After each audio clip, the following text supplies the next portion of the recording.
In this video, we are going to look at exponential functions and interpret a and b in your exponential function. So we've learned that a is the y-intercept,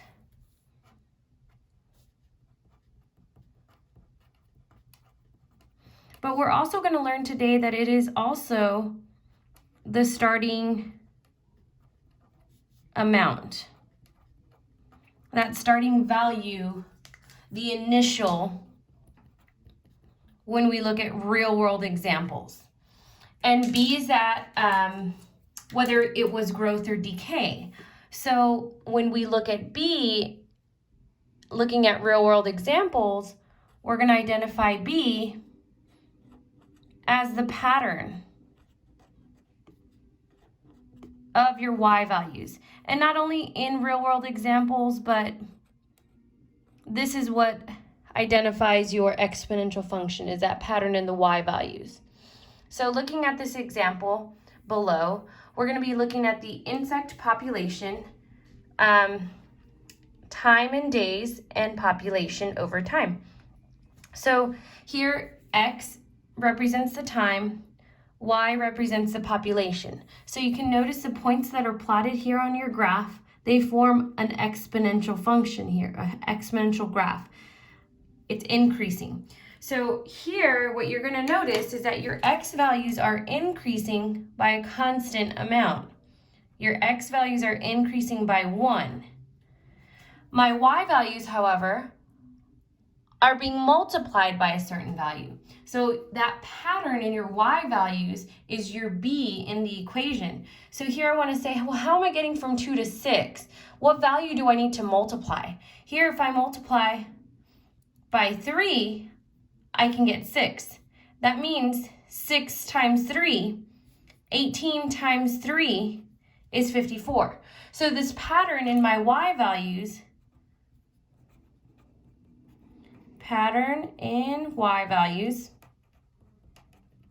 represents b in the equation. Here you're going to notice that 0, 2 is the y-intercept. This is a in my equation. So knowing these two factors, I can write the equation using a and b. So to write the equation for this example, using y equals a parentheses b exponent x, substitute in the values you know, we found that the y-intercept is 2, and b, the pattern in my y values, is 3. That means my y values are tripling. The population is tripling over time. So what I want to recognize is that this pattern in the y values can be found by working backwards and taking this value can be found by taking the previous y value and dividing it by the one above. So 6 divided by 2 is 3. 18 divided by 6 is 3. And 54 divided by 18 is 3. So that pattern can be found by working backwards as well. It won't be so easy to identify it as multiplication of a whole number every time. It may be a fraction depending on your problem. Remember, since this b value is greater than 1, we know that this is exponential growth. And that's just something extra that you want to be able to identify based on that equation and that graph. So now we're going to go ahead and look at a few more examples. And before we do that, we're going to look at some important information that you should recognize when looking at exponential functions. If you need more time, go ahead and pause the video, but I will go ahead and move on now. So identifying exponential functions, we're going to notice that as the x values increase by a constant amount, like I was showing you, plus 1, the y values are going to be multiplied by a constant amount. So they must be multiplied by the same exact value every time in order for you to identify this as exponential. So this amount is going to be a constant ratio, and is the value of b in f of x equals a times b exponent x. So we already know a will be the y-intercept. That is going to be your starting amount. That was a starting population, 0, 2. 2 was a starting population in that example previously. B will always be the pattern in your y values. So let's go ahead and look at a table and identify the exponential equation from the problem, from your table. So here's an example on the left of a table where we need to come up with the equation. So in order to come up with the equation, the first thing you want to make sure of is that your x values are increasing by a constant amount, and they are all +1. Next, you need to find the pattern in your y values. So finding the pattern in your y values, you're going to have to ask yourself, how can I get from 4 to 2, from 2 to 1, 1 to 1/2? What value am I going to be multiplying constantly by here? So in order to find that, you can work backwards and take 2 and divide it by 4. 2 divided by 4 simplifies to 1/2. So when I look at this, I know I should be multiplying by 1/2 throughout my y values, and I am. 1 times 1/2 is 1/2. That's obvious. So if it's not obvious, what you need to do in order to find that pattern again, I'm going to show you, you need to take your y values and divide. So this is found by taking 2 divided by 4. This is found by taking 1 divided by 2. Here we took 1/2 divided by 1. Anything divided by 1 is itself, 1/2. So again, to find that pattern, you can divide to find that pattern. So knowing that this is your pattern, this is B is 1/2. You also want to be able to identify A, which is the y-intercept. So looking at the table, the y-intercept here is given to you at 0, 4.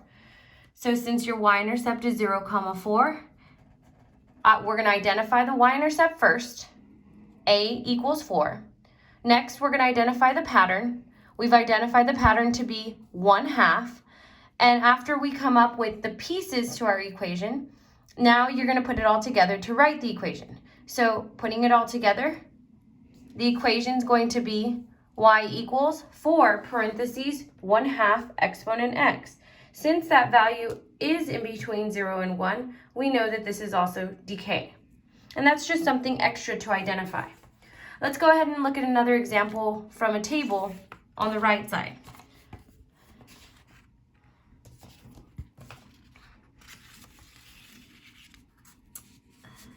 So in this table, you can see 0, 5 is going to be your y-intercept. And you can see that your x values are increasing by a constant amount, +1.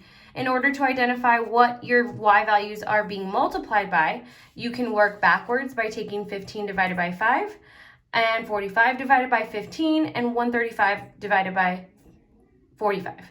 So seeing that pattern of multiplying by 3, you can identify your y-intercept, which is A, and B, which is your pattern.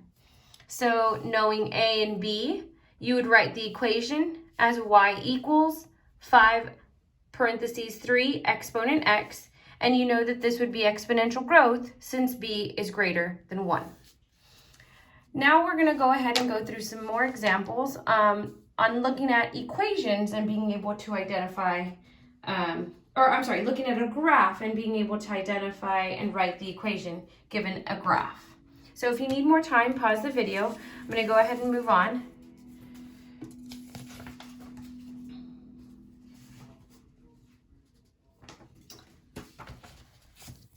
In our next example, you have a graph. Looking at our graph, we're going to identify A first in order to write the equation.